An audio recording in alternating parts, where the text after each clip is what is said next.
Hello everyone, Nastypeon here. Welcome back. In today's guide, I'll show you how to complete the level 135 epic instance in Taichi Panda 3 without any trouble or any might requirement. Before we get started, you have to understand that there's a learning process involved in doing those instances. They have mechanics that you have to learn, but the good news is with enough knowledge, which I will provide you with, you can learn them and be successful at your first attempt to complete the instance. Another thing you have to know before we get started. If any of you or your teammates that don't know how to complete the epic instance, it will be a lot harder for you to complete due to the healing mechanics involved in the game. How do you counter this thing called noobs? Well, you must take 2 minutes before queuing to explain to them how to complete it. Therefore, leadership is mandatory as well for this instance to be successfully complete. We still haven't talked about might. It's normal, it's not a requirement. However, let me explain to you how it works. Might only work in one way during epics. It scales with the highest player's might from the instance. Here's a quick example. A level 130 with 500k might, a level 150 with 400k might, and 3 level 130 with 200k might. This team of 5 will only have 1 damage dealer. The 500k might and the 400k might will do about 25% of the damage.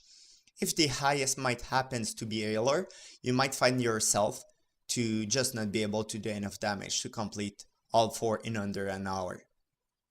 So let's add those 2 things to our list of important but not mandatory things to complete this epic. The timer is 1 hour, but don't worry, you can kill any amount of boss during this time frame, as long as you kill a boss before the timer's end. Otherwise, it's just a bad day. 0, 1, 2, or 3 boss during 1 hour have the same results. The instance finished and you get the reward for each kills. You prefer to be able to do all 3 or 4 bosses during 1 hour, as it's complicated to find 3 or 4 knowledgeable teammates and be efficient at it. You can go back in the instance as often as you want, but you can get the instance reward only once. Then, you have to know which classes are good before inviting teammates. You can complete the instance with only 1 or 2 good players actually, but it's always good to know before you go that there's going to be dead weight. Range DPS works best in epic instances. Then range classes do good, and finally melee classes are simply dead weight for specific bosses. I think it's time to go to the main part of this and let's see how we can beat those bosses easily. The map is circular with a boss in the middle, 1 in the back, and 1 in the right, and 1 below. We call them almost exactly the same way. To be honest, I don't know what their names are. So I guess it goes like this: middle, outside, on the right side, and below. Let's start with the middle boss. It has 2 8s. Kill them first because they heal the boss. They have no particular skills. It's just a matter of time. The boss is no particular as well.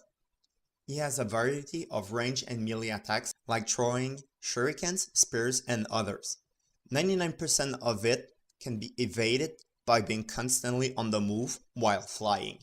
So fly around, kill the heads when they spawn, and the boss should be dead within 5 minutes in a good team, 10 minutes on an average team. If it's more than that, you'll be in trouble for what's coming. The outside boss has a couple of mechanics that you have to be familiar with before engaging the boss. If you're not sure, you can avoid it at first, as this can be really frustrating to wipe and restart over and over again.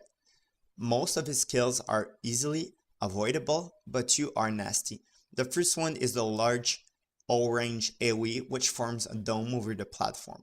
It will throw you in the air if you're inside. Try to reach the entrance of the platform within 2-3 seconds to avoid it. You can also fight the boss around the doorstep in order to use it as a ceiling and this way you not have to get out every time. I just find it to be easier that way, but not really anyone uses this technique. The second one is one of the worst skills from all the epics. It's a really fast shield that happen every health bar, so at 7x, 6x, 5x, etc, etc. It heals for 10 times approximately of any damage. The only way for you to see it is how he crunches to dash forward. Basically, it's just looking like any other skills. For this boss, patience and timing is the key. You wait until the next skill animation comes up, for example, charging up, dashing forward, etc. to attack it, and you're basically guaranteed he's not healing during that period. Otherwise, you'll just happen to attack him while he heals. Damage over time dot skills are really to avoid, but as a general rule of thumbs, for all the bosses, basic attack do the most damage as well as dots. That's it for this boss. It's pretty simple if you're out of rush.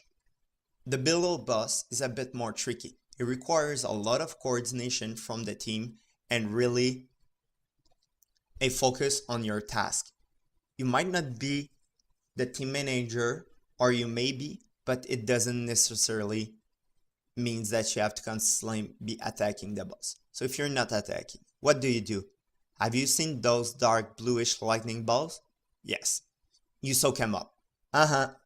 Basically, 3.5 members will act like towels. One will focus mainly on DPS and can help as well. And the second best DPS picks up the balls and attack when it's comfortable. I can hear you already, Nasty, that's really dumb. Yes, it is.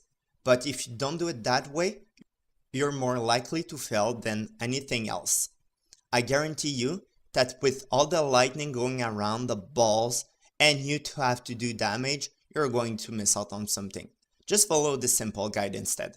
When there are balls, soak them up. When there are no balls, you attack. But if there are balls back, you stop attacking. It's not your job. Let the knowledgeable players do the hard work. There's nothing nice about trying to act like you know everything and making your team wipes, cause you can hit the balls and the boss. The next one is Chief Texinus.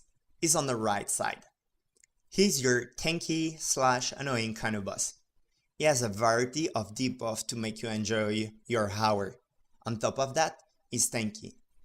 But the good news, except for being annoying, is not frustrating, and his mechanics are pretty easy. The first couple of things he does are heavy effects on at all time. He's doing flying balls, and he pulls you. After that, he summons the crystals, which spawns 1 minion with 1 ability. They explode after they die. Good news is they die pretty fast. Bring the boss and all the 8s on top of the crystal. Fight there and kill all the 8s. You have 5 or 6 seconds before the first one dies. Then you just leave the spot. Rinse and repeat as required, or until the crystal is dead.